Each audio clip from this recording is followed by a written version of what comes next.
Hey, welcome to week 16. I hope you're having a good time. I hope life is going well for you, even in the struggles. I pray that the Lord is with you and guiding you, and you feel some security and certainty in your walk. Of all the things that believers have asked me about over the course, really of the past 40 years, maybe less, and what they presently even talk about, it seems to be there's a lack of knowledge or insight on how to live one's life, the choices of occupation, if or when to marry, how many children, how to spend your free time, what kind of cars to buy, what to do with the time that you have. Now, we know the scripture gives us 10 billion pieces of advice of how to live as Christians. And, how to be obedient, how to, to God, meaning how to love and to walk by faith. We get all that. So you got to kind of incorporate those ideas into the answer. But people really struggle. Christians struggle greatly with the idea of what to do with their life, with the life that God has given them. Some people really perseverate over, should I just devote my time full time to the service of God? And the answer to that is always. Always we are devoting our full time in the service of God. But that doesn't mean we don't have careers, or that doesn't mean we don't, purchase cars or go to the grocery store or raise children and play sports. I mean, God gave us life, right? And so we have this thing in our hands, and it's really fascinating how difficult this life is when we are trying to balance it or put God first. For so many people, in some ways, this is really similar to what philosophers have titled the existential crisis, where you're confronted with your existence. That's where existentialism gets its name. You have your existence. You stand on the Kierkegaardian edge of a cliff, and you look at the chasm before you and you say, what am I? Who am I? What do I do? And in this sense, as a Christian, we say, what will please God? Do I have to be in official ministry full time in order to be right with Him?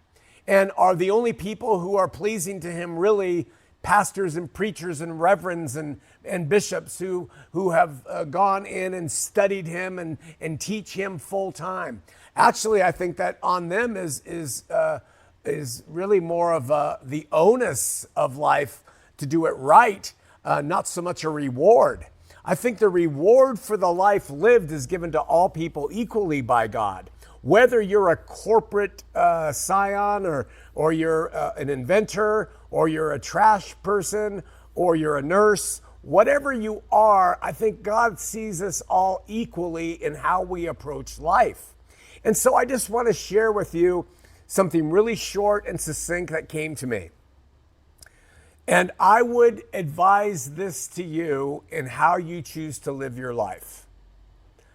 God gave the earth flowers. You choose to pick them and put them on your table or not. Some people aren't flower people. Some people are. God gave them to you. Putting flowers on your table that God has bloomed from the earth and loving them doesn't make you a better Christian than those who don't do that. It's an opportunity that God has blessed people with if they want it, if they relate to flowers. God gave us chickens. And there are people who say, I will go and I will take the chicken's eggs and I'll make an omelet. And there's those who don't. God provides, God guides, we choose, we live. Because you use the chicken's eggs to fortify yourself doesn't make you a better Christian or a worse Christian. It's just something God has given you, like life. You are deciding whether to put flowers on the table or to make omelets with the eggs. If you choose to, he's blessed. If you don't, he's blessed. It's not one thing or the other. God gave us trees. Some people go and they hack those trees down and they take lumber and they build houses. Some people let other people go and chop the trees down and make lumber and make them houses. And some people don't live in houses at all. God provided. He doesn't say, I only love those people who make houses or live in houses or eat eggs or appreciate flowers. He's bestowed, because he's a giving, loving God, upon the world these things.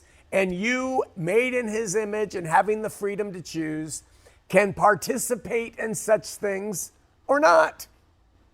It's irrelevant. We could go on. God gave us all minds. We have the capacity, to a certain extent or another, to think. And we have been given the capacity to make choices.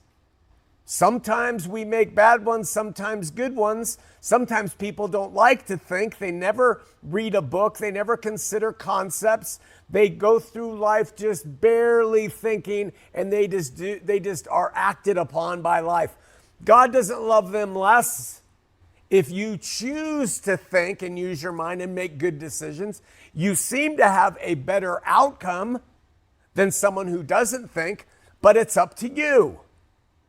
Does God say to somebody who grew up on a prairie, lived in a cabin that was made for them, did nothing but feed goats, and dies, you are not loved by me, but somebody who builds a house and eats omelets and flowers and uses their mind to really contemplate the existence, does he love them more? No.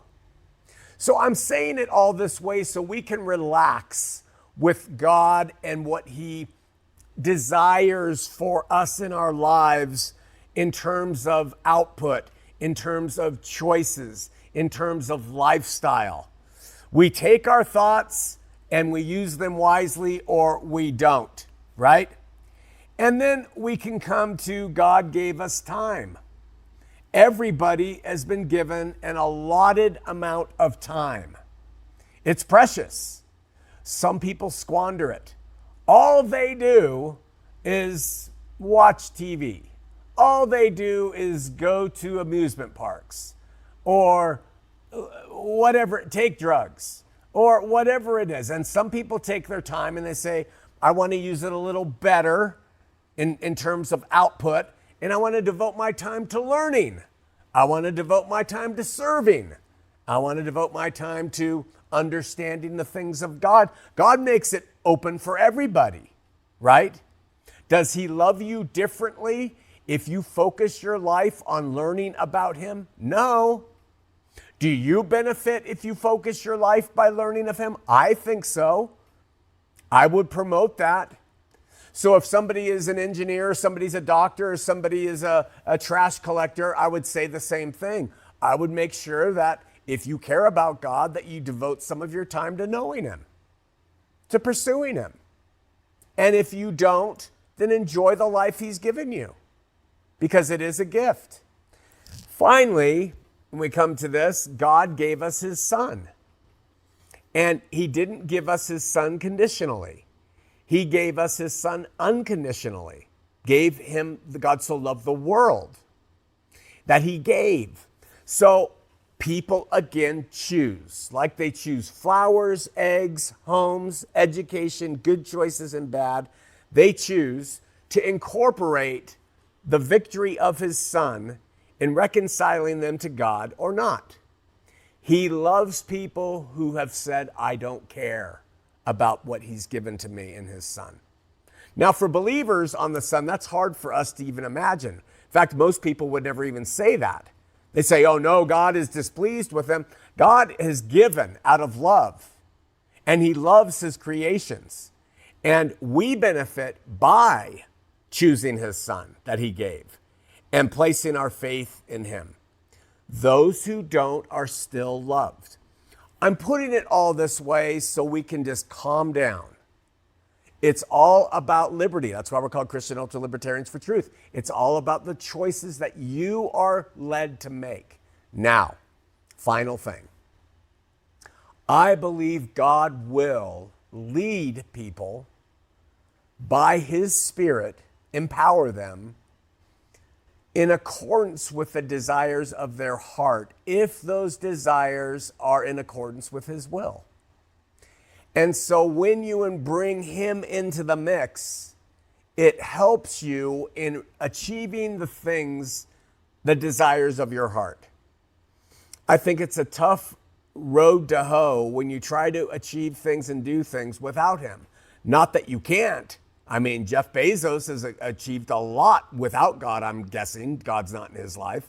I'm sorry, Jeff, if he is. But what I'm saying is, with God, things are better.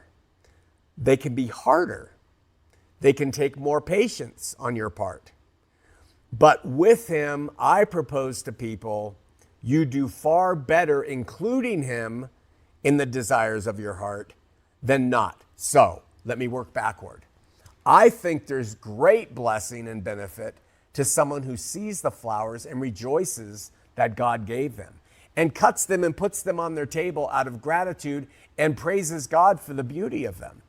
And I think that people put God first for giving us chickens and eggs and milk and dairy products and beef and wheat and all the foods that we have, the avocados and everything else, that it's not just, oh, look what's here, eat, mine. It's, my goodness, God, you have blessed us. And I think there is great things in a Christian humbly looking at the lumber and the trees and the world and the cosmos and the oceans and the rivers and the lakes and streams, the snowfall, the rain, the sun, the clouds, storms, clear weather, all of it, and bringing it to God and having in our heart a gratitude for what he's blessing us with. And then also with our minds then, that we give him credit when he gives us inspiration and leads us out of dark paths or saves us from ourselves. See, so it's all kind of a perspective. It doesn't matter what you do. It doesn't matter if you drive a truck or, you give tickets. What matters is, what are you doing in that experience relative to God as a Christian? So if someone comes to me and says, I just don't know what to do to please God with my life, I say, you put him first, you follow the desires, you look how you're made, and you honor him through how he's created you, always keeping the priority of him first. The rest of it's irrelevant. If you're a ditch digger who makes $5 an hour, or you're a doctor or a lawyer who makes $250,000 a day, it's irrelevant to God so long as he is primary, on the throne, and the focus of your heart and mind. Have a great week. Love you.